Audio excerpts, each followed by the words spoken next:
so this is the final 2 episodes of the Eras Tour docu-series.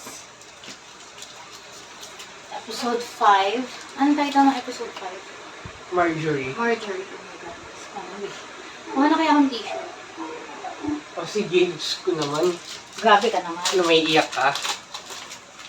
What do you think of me? Thinking of you? Anyway, ito na, may t-shirt. Sige ko. Full skin mo yung malaki. Ang cute ni Taylor. Ito naman niya ang kanyang grandmother, Marjorie Finley.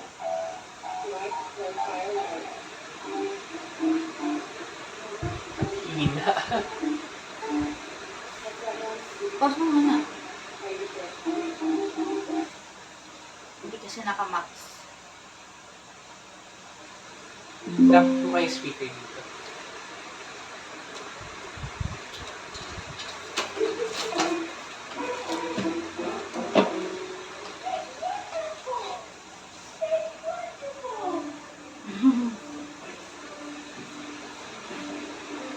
Nakaharap sa peripheral vision.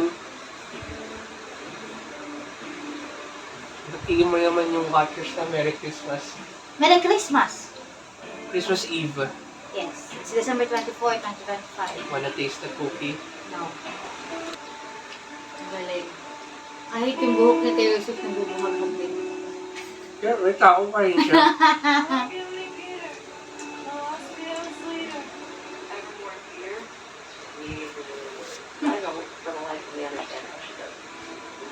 Wow. I have no idea.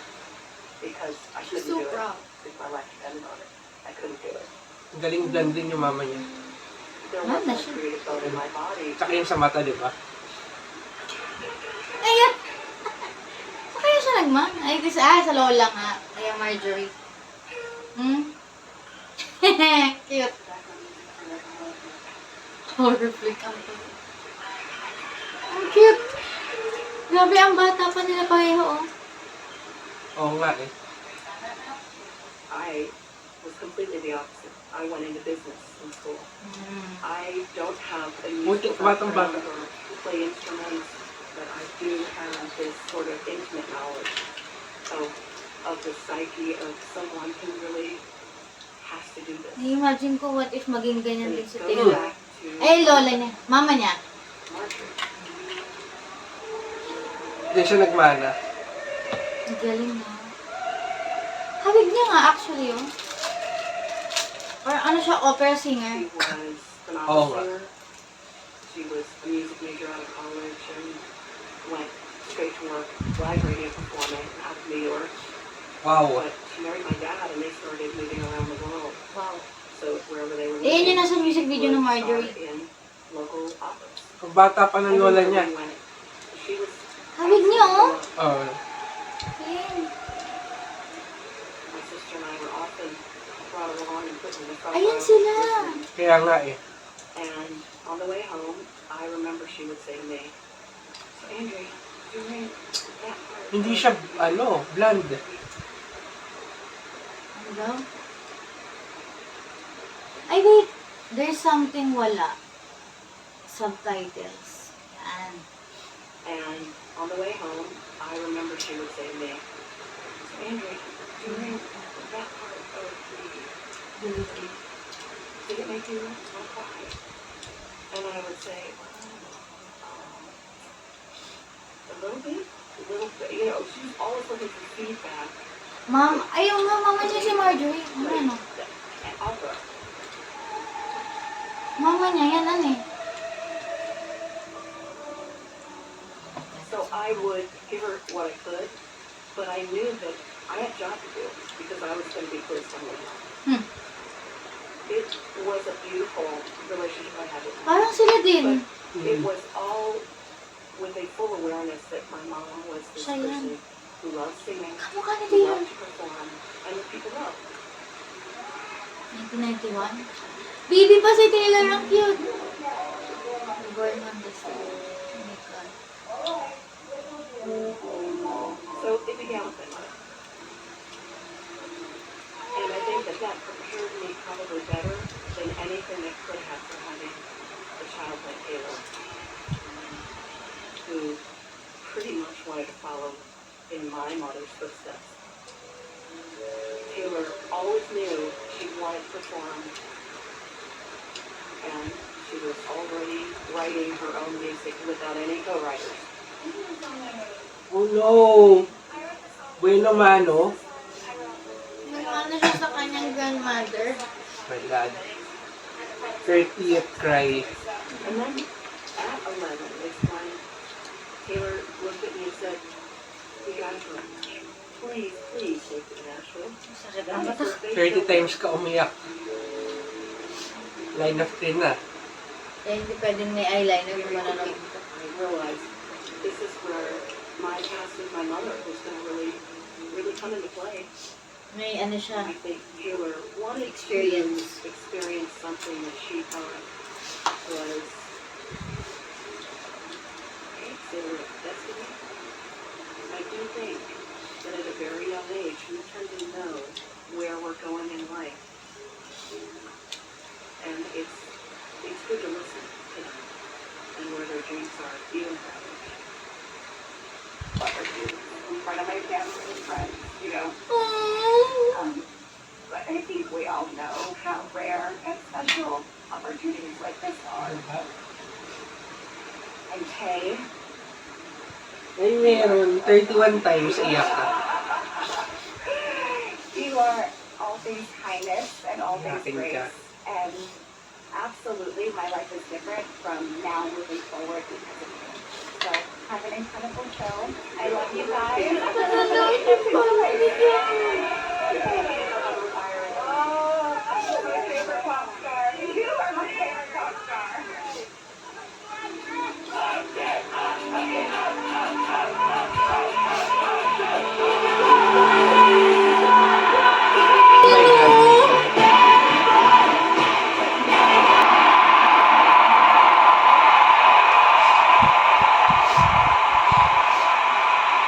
Feeling ko Christmas Eve, mga magayong mata ko.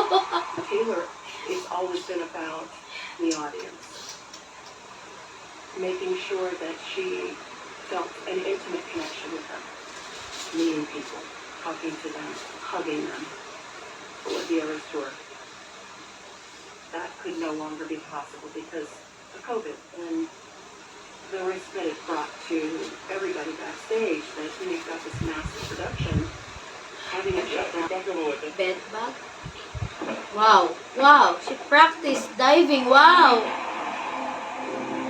That's so iconic.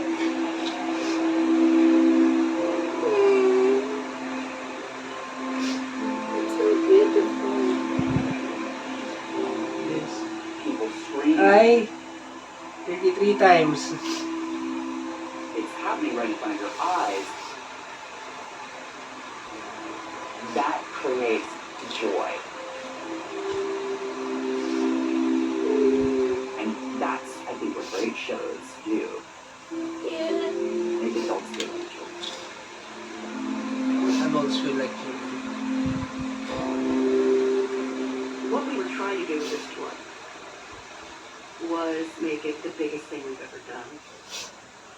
But truthfully, none of it happens Without without a song. a song and a person up there willing to sing it. I love song. I love song. I love song. Ano yun? So random. Binaksak niya yung, Saging. yung saging tas yung table. Person up there willing to Mayroon sing it. ba ako na miss out? Ano ba? Umiiyak ako, natatawa. Ano yan? Easter egg dun sa nagpa-ano siya sa mata. LASIK. May hawak siyang saging. The heck? For me personally, watching the show, that moment that Taylor appears and there she is, that to me is absolutely worth everything. It makes me feel like this was my Diyan na sila nagsimula. whether it was Ay. Taylor or my mom. 35 times It was to be iyak. around someone who loves entertaining and is extraordinarily talented. It Ang dami was agad ah. just ditto. It just happened all over again. You know, Taylor sings Marjorie, which is dedicated to my mother.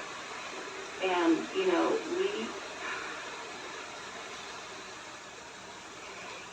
Oh, she's also gonna cry.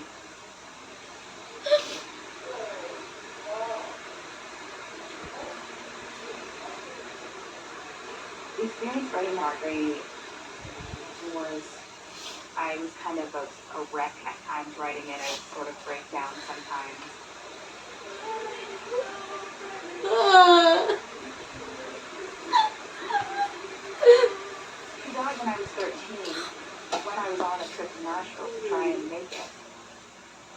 So I've always just sort of felt like she was seeing this, you know. One of the things that still rips me apart when I listen to it is that she was singing with me on this song. I wrote these lyrics.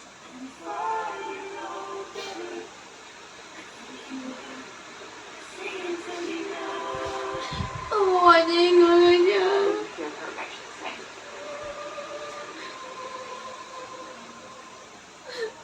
It's things like that that just make you feel like your whole heart is in this whole thing. During the tour, she does Marjorie. And I said to her, Patrick, I don't know if I can make it through the tour crying every night when you sing that song. It just gets me. Because it's her mom. It started off with something very simple. You know, we didn't even have lights prepared for that song. We didn't know that the fans were going to honor that song with the reverence that they do. That they were going to hold their phones up.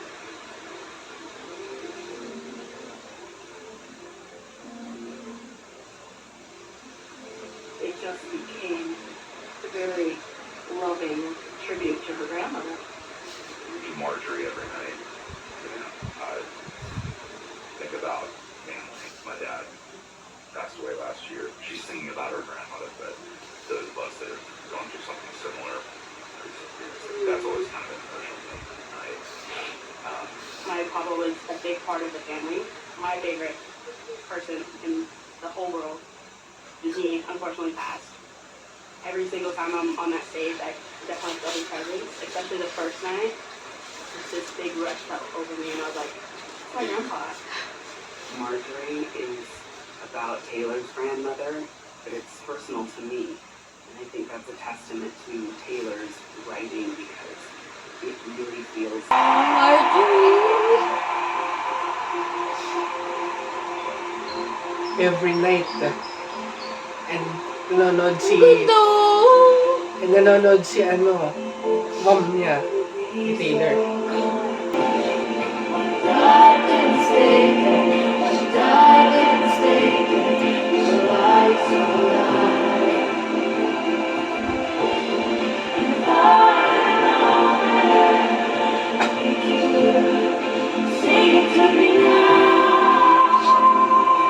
Oh, that's her mom.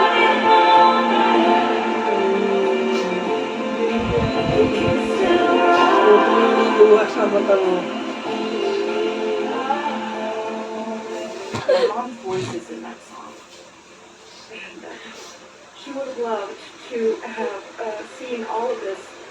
She'd be so proud, and I think she also is really, really stoked that she's now singing in the stadium every night. Yan.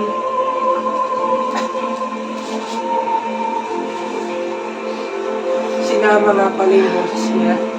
Kaya emotional.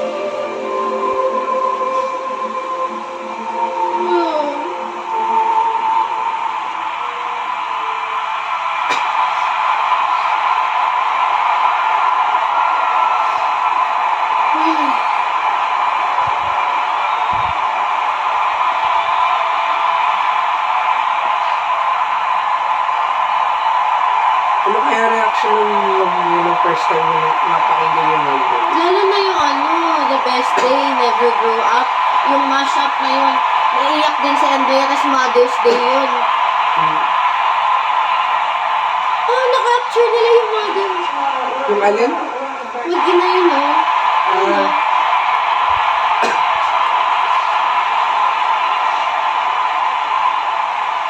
We're at the very end of this tour, so you doing that, you have no idea how much it means to me and to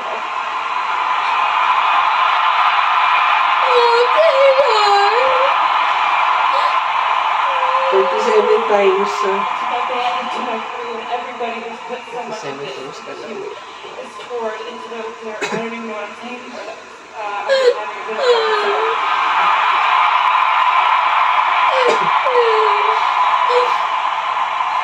It's not even the last show.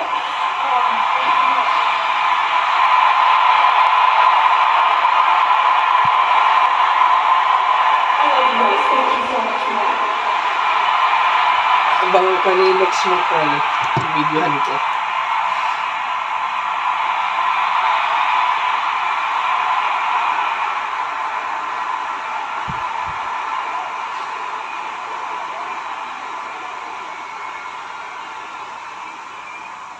Ang tangkad niya.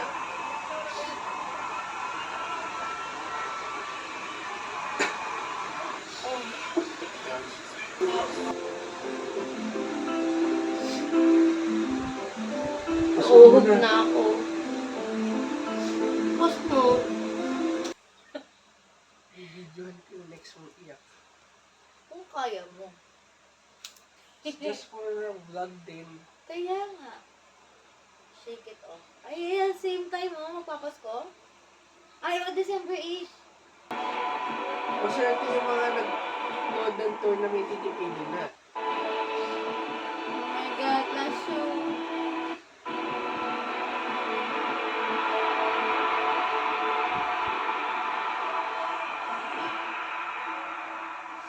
Ayun na. Yun yung final show.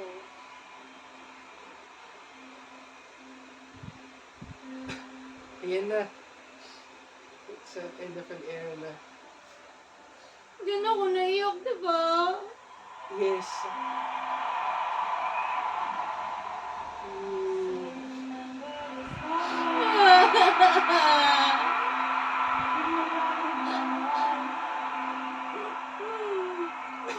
Mm, ay, ginawa.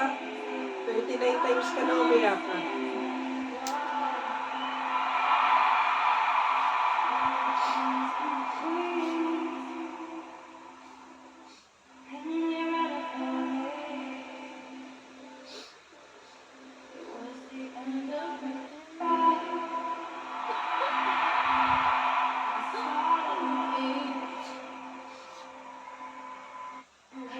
Nandiyan din sila, oh. Nandiyan din si ate.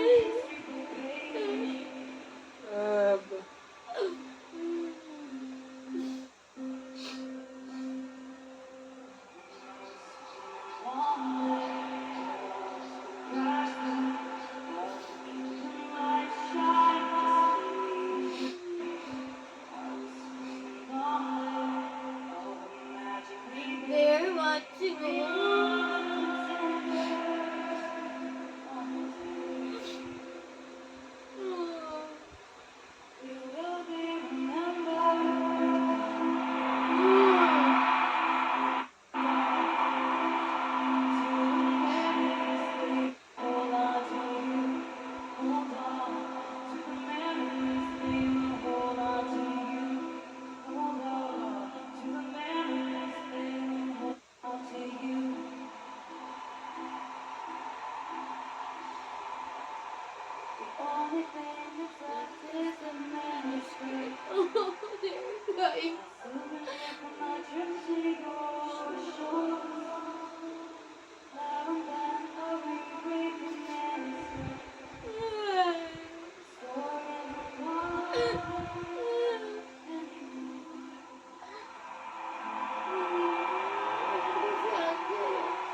na umiyak.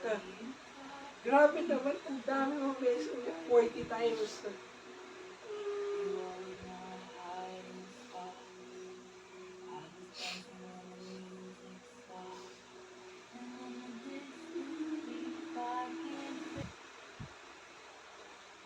October 3, 2025, Taylor released her 12th studio album, The Life Show World, the biggest album of her career to date. Oh, that's the last song!